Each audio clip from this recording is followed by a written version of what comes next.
In Unit 5, it will be important that students choose a method of multiplication early, one that works for them, one that's consistently correct, and one that they can explain. The two that I'll be teaching are the traditional and partial products methods. We'll start with traditional.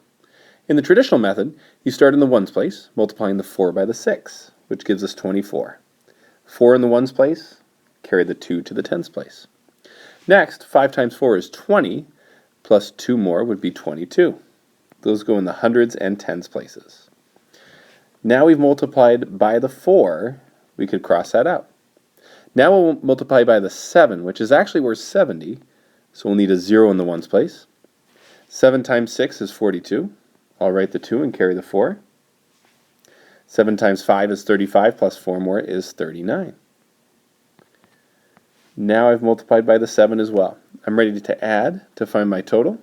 4 in the ones place, 4 in the tens place, 11 hundreds, so I carry the 1 to the thousands place. My answer is 4,144.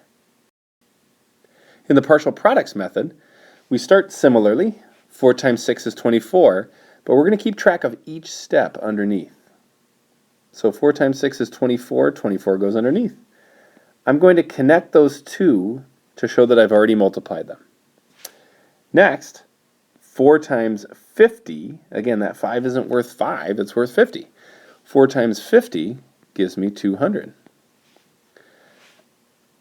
7 is worth 70 here, so 70 times 6 gives me 420. And all that's left is 70 times 50, 3,500. In class, we call this the bow tie method because when you keep track of the digits that you've multiplied, it makes a bow tie. I'll add these up. 4 in the ones place, 4 in the tens place, 11 in the hundreds place, so we'll carry the 1 over to the thousands. My answer is 4,144.